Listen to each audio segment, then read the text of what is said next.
کو کہ جو جماعت کو رخصت کرنے کے لیے بھی باہر تک جائے گا بستی کے، اس کو ہر قدم پر 700 نیکیاں ملیں گی، ہر قدم پر 700 گناہ معاف ہوں گے، اور ہر قدم پر اس کو کہ 700 درجے بلند ہوں گے۔ پھر جب رخصت کرنے والے کے لیے اجر ہے تو نکلنے والے کے لیے کیا اجر ہوگا؟ اللہ کے راستے کا غبار، جنت کا دھواں ایک پیٹ میں جمع نہیں ہو سکتے، اللہ کے راستے کا غبار اور جہنم کا دھواں ایک پیٹ میں جمع نہیں ہو سکتے، بلکہ حدیث میں فرمایا اللہ کے راستے کا غبار جو پیدل چلنے سے اڑے وہ جنت میں جنت کو حسن کو بڑھانے کے لیے بطور پاؤڈر کے استعمال کیا جائے گا۔ یہ بھی صحیح حدیث میں ہے۔ ایک روایت میں تو یہاں تک فرمایا کہ جو اللہ کے راستے میں وفات پا جائے، اللہ کا بڑا فضل ہے، کرم ہے کہ ہماری جماعتیں ملکوں میں جا کر وفات پا رہی ہیں، وہاں دفن ہو رہی ہیں۔ یہ دین کی حیات کا سب سے بنیادی ذریعہ ہے۔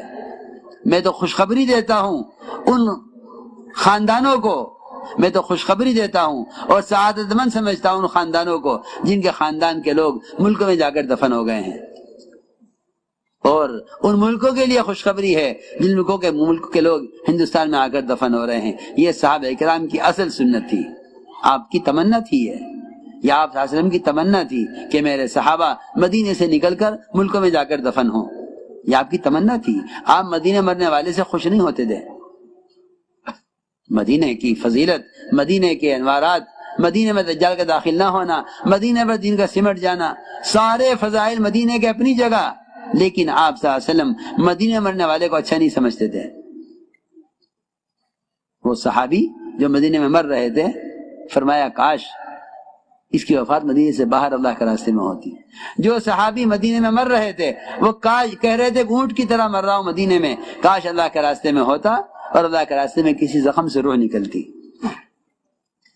اسی لیے اس راستے میں پھرنے والوں کے لیے یہ نہیں جہاں تک خشکی ہے وہاں تک چلے جاؤ، فرمایا جو اللہ کے راستے میں سمندری سفر میں، جو اللہ کے راستے میں سمندری سفر میں جائیں دوسرے ملکوں میں دین کو پہنچانے کے لیے، ان کے بارے میں فرمایا اگر ان کی وفات سمندری سفر میں ہوئی تو اللہ تعالی ان کی روح خود نکالیں گے، فرشتے سے نہیں نکلوائیں گے۔ دیکھو تو صحیح، کتاب الجہاد کی حدیث ہے، ابن ماجہ شریف کی روایت ہے، کتنی بڑی بات ہے۔ جو جماعتیں ملکوں میں جائیں گے سمندری راستوں سے، بڑے جزیرے ہیں، اللہ اکبر، 2 3 دن، 4 دن، ہفتہ بھر کشتیوں سے جزیروں میں جا کر جماعتیں دعوت دیتی ہیں۔ ہماری ہی جماعت جا رہی تھی،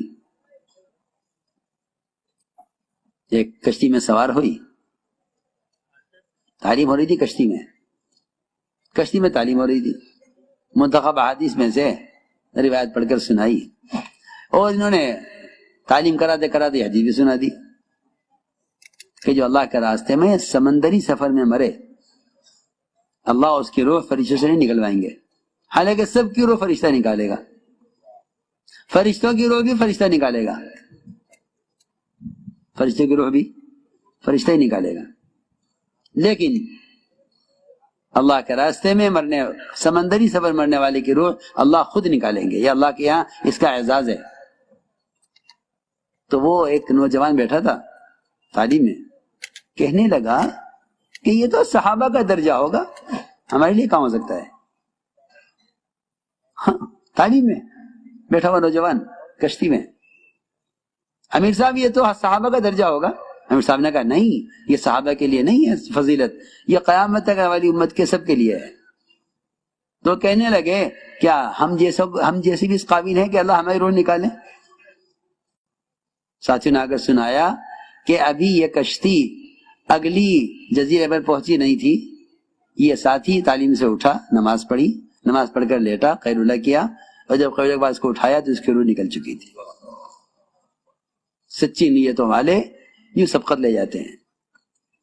اللہ ہر ایک کے دل کو ٹٹولتے ہیں، کیا ہے اس کے دل میں؟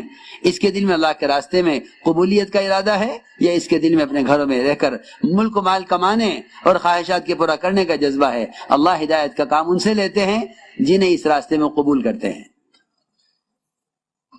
جماعت اسی طرح وہاں پہنچی لاش کو لے کر اگلے جزیرے میں، یہ کیا لے کر آئے تم اپنے ساتھ؟ سارا قصہ سنایا۔ اس بات پر پورا جزیرہ اس بات پر کھڑا ہو گیا کہ ہم ابھی نقد آپ کے ساتھ اس کشتی میں سوار ہو کر 4 مہینے کے لیے نکلنا چاہتے ہیں. وہ تو داعی کی موت دین کی حیات کا اصل سبب ہے. پورا جزیرہ تیار ہو گیا کہ یہ نہیں ہو سکتا کہ ہمارے یہاں آنے والا مہمان اس راستے میں جان دے. تو میں عرض کر رہا تھا کہ پیدل چلنے کی جہاں تک ہو سکے کوشش کرو. یہ فضائل ہیں اللہ کے راستے کے، اور خوب بیان کرو فضیلتیں اللہ کے راستے میں نکلنے کی، تاکہ یہ نقل و حرکت کی سنت زندہ ہو. مولانا صاحب فرماتے تھے اس نقل و حرکت کو ختم کرنا موجب عذاب ہے، اس نقل و حرکت کو زندہ کرنا سب سے بڑا ثواب ہے. یہ کوئی مدرسہ نہیں ہے تبلیغ کہ آدمی نکل کر سیکھ کر فارغ ہو جاوے، نہیں، یہ تو ایک جہد مسلسل ہے، اللہ کا امر ہے نکلنا. انفروا خفافا وثقالا الا تنفروا يعذبكم عذابا الیما.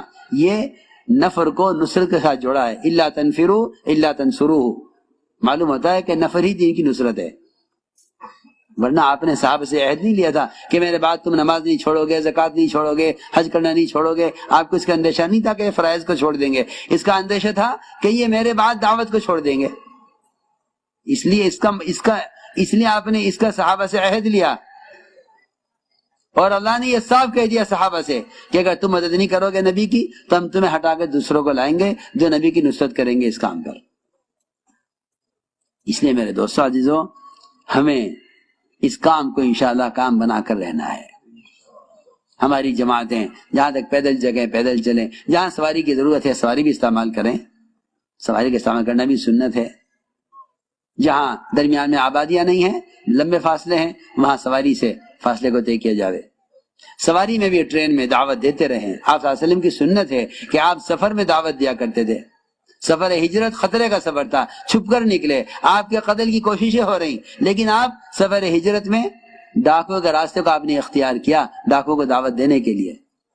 ہم تو ٹرینوں میں ہوں گے یا کہیں، ہم تو ایک پروگرام چلے نا، پروگرام ہمارے پروگرام نے ہمیں دعوت سے محروم کیا ہے. ہم پروگرام بنا کر چل رہے ہیں، ہم امت کی ہدایت کا غم لے کر نہیں نکل رہے، ایک پروگرام کے تحت چل رہے ہیں. امیر صاحب یہ کھانے کا وقت، امیر صاحب یہ سونے کا وقت، امیر صاحب یہ، ارے تم ٹرین میں ہو، تمہیں یہ مجمع کہاں ملے گا؟ تم بکھر جاؤ ٹرین میں، 2 یہاں بیٹھے، ایک وہاں بیٹھا، ایک وہاں بیٹھا، ایک یہاں بیٹھا، وہ اسے دعوت دے رہا، وہ اسے ملاقات کر رہا. ٹرینوں میں تمہیں ملیں گے